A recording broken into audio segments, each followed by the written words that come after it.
The death of a 12-year-old girl in Kerala from rabies, despite having multiple inoculations of the vaccine, has raised questions on the efficacy of rabies vaccines in India and their availability. Rabies is a disease that is caused by a family of viruses called Lissa viruses and found in a range of mammals. The virus targets the central nervous system and is nearly 100% fatal to the host animal if it succeeds in infecting it. Though many animals from the cats to crocodiles can be transmitters of the virus, it is most likely to spread to people from the bite of an infected dog or a cat, as they are the most common pets. A shot of rabies immunoglobulin, rabies antibodies against the virus derived either from people or horses, followed by a 4-week course of anti-rabies vaccine, is nearly guaranteed to prevent rabies. This translates to the first dose being given on the same day as the immunoglobulin, followed by vaccinations on the 3rd, 7th, and 14th day. There are other regimes such as 5 shots, which include one on the 28th day approved by World Health Organization WHO, which clinics may consider depending on the availability of the vaccine. The vaccine is made up of an inactivated virus that is expected to induce the body into producing antibodies that can neutralize the live virus in case of infection. There are also test vaccines that involve genetically modified viruses. According to the Health Ministry, there are at least 6 rabies vaccines approved for India. They all contain inactivated virus made of duck, chicken, or human cell cultures and are marked as safe, efficacious, and with long immunity. Rabies vaccines are available for free in government dispensaries, though vaccines administered in a private clinic can cost up to 500 per dose. However, reports of hospitals run out of vaccines continue to surface, and knowledge about vaccines and treatment is still inadequate in India. The Health Ministry has said that no centralized database of vaccine availability is maintained, being a state procured product, but that shortage had been reported in Punjab, Haryana, West Bengal, and Karnataka. The center says that from 2016 to 18, around 300 laboratory confirmed rabies deaths were reported in India. The WHO says India is epidemic for rabies and counts for 36% of the world's death. External Affairs Minister S. Jaishankar has signed an MOU with the Secretary General of Gulf Cooperation Council, Nayef Falayam, on the mechanism of consultations between India and the GCC. Dr. Jaishankar also held a bilateral meeting with Mr. Nayef and discussed the relevance of India GCC cooperation in context with the current regional and global situation. The External Affairs Minister, who reached Saudi Arabia on his 2-day visit, addressed the Indian diaspora in Riyadh. He highlighted India's powerful efforts to actually grow its economy and move towards becoming a higher income country. Dr. Jaishankar noted that despite the challenges posed by Ukraine crisis, India is confident that it will be the fastest growing major economy in the world this year with at least 7% growth. Dr. Jaishankar will co-chair the inaugural ministerial meeting of the Committee on Political Security, Social and Cultural Cooperation with Saudi counterpart Prince Faisal bin Farha Al Saud. Union Minister of Commerce and Industry, Consumer Affairs, Food and Public Distribution and Textiles, Sri Piyush Goyal said that fruitful discussions had been held over the course of Indo-Pacific Economic Framework (IPEF) ministerial meeting to bring together a group of like-minded, rules-based, transparent countries with a shared interest in an open Indo-Pacific region. Highlighting that India had engaged very exhaustively in all the various streams of discussion, Sri Goyal said that on 3 out of 4 pillars related to supply chain, tax and anti-corruption and clean energy, India was comfortable with the outcome and text and have joined the declaration. On one pillar which deals primarily with trade, the minister said the contours of the framework, particularly on commitments required on environment, labor, digital trade, and public procurement, are still emerging. Sri Goyal also underscored that India was in the process of firming up our own digital framework and laws, particularly regarding privacy and data, and said that therefore India, while continuing to engage with the trade track in the IPEF, will wait for the final contours to emerge. In the meantime, officials will be participating in the discussions with an open mind and in the best interest of the people and businesses in India, he added. Responding to a query, the minister said that certain responsibilities of the developed world should also be an integral part of any such agreement, and that is a matter that will require deeper engagement. Sri Goyal also complimented all the member countries for the speed with which, from launch in May 2022 to first ministerial laying down the broad contours of future engagements, have been drawn up in September. The minister also complimented the US and the both US Commerce Secretary Gina Raimondo and US Trade Representative Ambassador for their unwavering commitment in making IPEF a successful and for inclusive nature of discussions that we have had.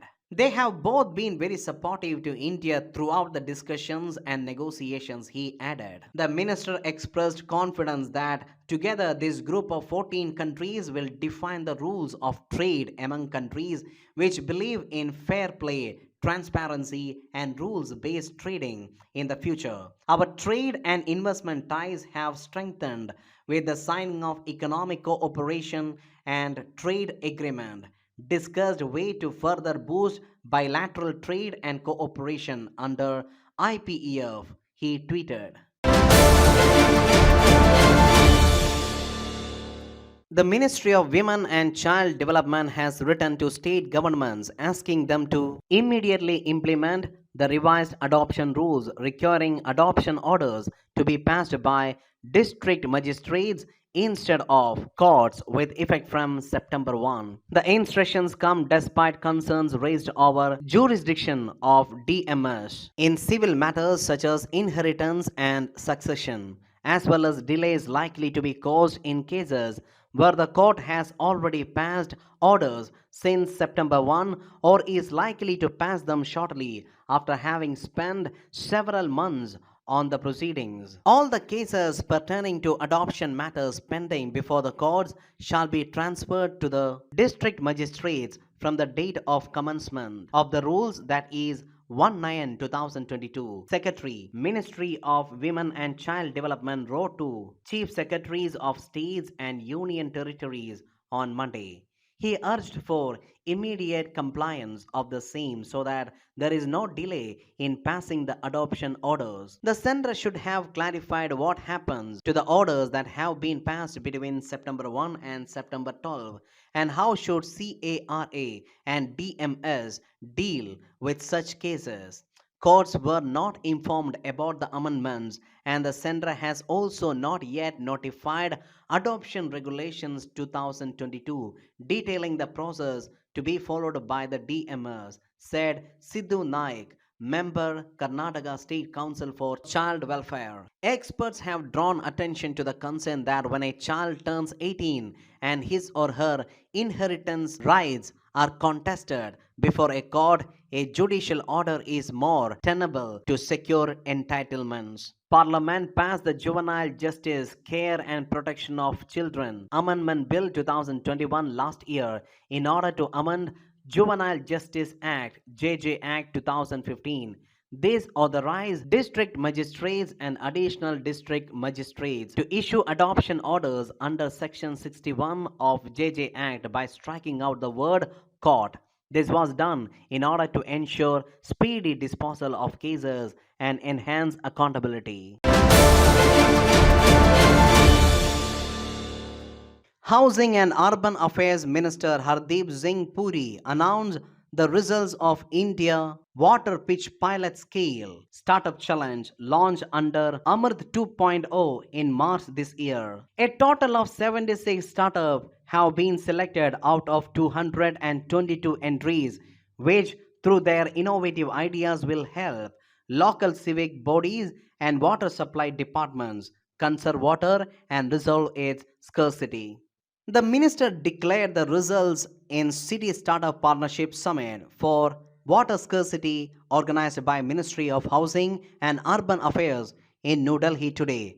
Appreciating the innovative ideas of a few of the selected startups, Mr. Puri highlighted the journey India has gone through in setting up startups and unicorns in the last 8 years. He said before 2014 there were only few unicorns in the country, but in the span of just 8 years the number has increased to over 100 unicorns, putting India at the second position after US in the world in terms of number of unicorns.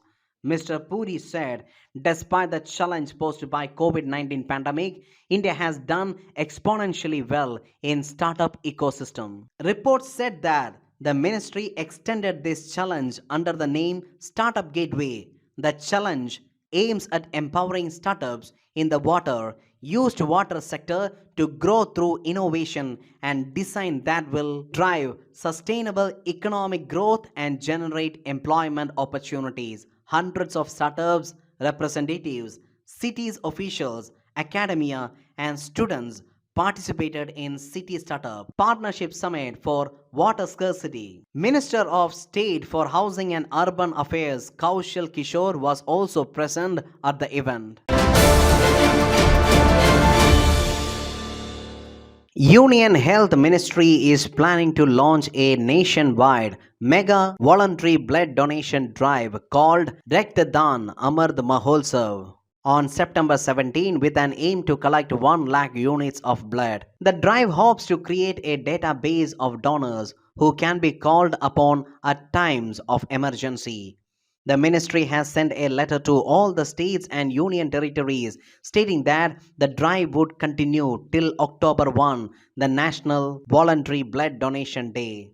Registration for blood donation can be done on the Arogya Sedu portal under Raktadan Amard Mahotsav, which calls people to donate blood and be a part of Prime Minister's mission for humanity, said a health ministry official. All state and union territories have been requested to organize the campaign in local and regional languages. They have been requested to disseminate information about the drive to all medical colleges, hospitals, blood banks, and other stakeholders. A live dashboard will be operationalized on the e-Raktkosh web portal for tracking the number of unit bloods donated, collected in each state and union territory. BSF's first female camel riding squad ready to be deployed along India-Pakistan border in Rajasthan and Gujarat. The squad will participate for the first time in the BSF Racing Day Parade on 1st December.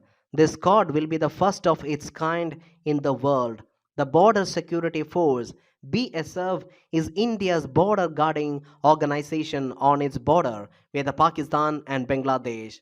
It is one of the 7 central armed police forces of India and was raised in the wake of 1965 war. It comes under the Ministry of Home Affairs.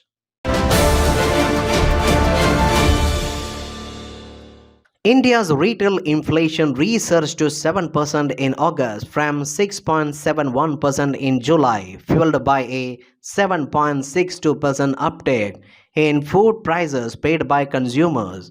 Even as industrial output growth in July dropped to the lowest level since April at just 2.4%, with outputs levels dropping 2.75% month on month. This is the 8th successive month that retail inflation has stayed above central bank's upper tolerance threshold of 6% inflation for the economy and constitutes a setback to household spending power among the poorer sections. The combination of buoyant inflation and a tripping industrial recovery would make the central bank's tasker trickier at the upcoming monetary policy review at the end of this month, where economists expect a fresh interest rate hike ranging from 35 to 50 basis points. One basic point equals 0.01%. Rural inflation that was at 6.8% in July saw a sharper rise than urban inflation in August, rising to 7.15%. Urban consumers' inflation rate moved up from 6.49% in July to 6.72%. Although the low industrial growth is partly a function of the base effect, as the index of industrial production had grown 11.5% in July 2021, Deloitte India economists linked the contraction in non-durable goods to rural households being under stress, which has impacted the demand. The uptick in inflation was largely driven by a broad based rise across the food segment, with a higher inflation in cereals, pulses, milk, fruits, vegetables, and prepared meals and snacks. Vinesh Phogat has become the first Indian women wrestler to win two medals at the World Championships after clinching a bronze in 53 kilo category in Belgrade, Serbia. The Commonwealth Games 2022 gold medalist defeated reigning European champion Emma Malmgren of Sweden. This is her second bronze medal at the championships. She had previously earned a podium position in 2019 edition of the tournament as Kazakhstan. Vinesh Phogat is an Indian wrestler. She became the first Indian woman wrestler to win gold in both Commonwealth and Asian Games. Phogat became the first Indian athlete to be nominated for L'Oreal's World Sports Awards in 2019. Vinesh is the cousin of wrestlers Geeta and Babita. Both her cousins have won gold in 55 kilo category in Commonwealth Games. The government on Thursday told the Supreme Court that the law does not allow undergraduate medical students who fled war-like situation in Ukraine to be accommodated in Indian medical colleges. The affidavit from the Health Ministry was in response to petitions filed by students in their first to fourth year of undergraduate medical studies in Ukraine seeking transfer to colleges in India to continue their semesters here. So far as such students are concerned, there are no provisions either under the Indian Medical Council Act of 1956 or National Medical Commission Act 2019, as well as regulations to accommodate or transfer medical students from any foreign medical institutes, colleges to Indian medical colleges. Till now, no permission has been given by National Medical Commission to transfer or accommodate any foreign medical students in any Indian medical institute or university, the health ministry said.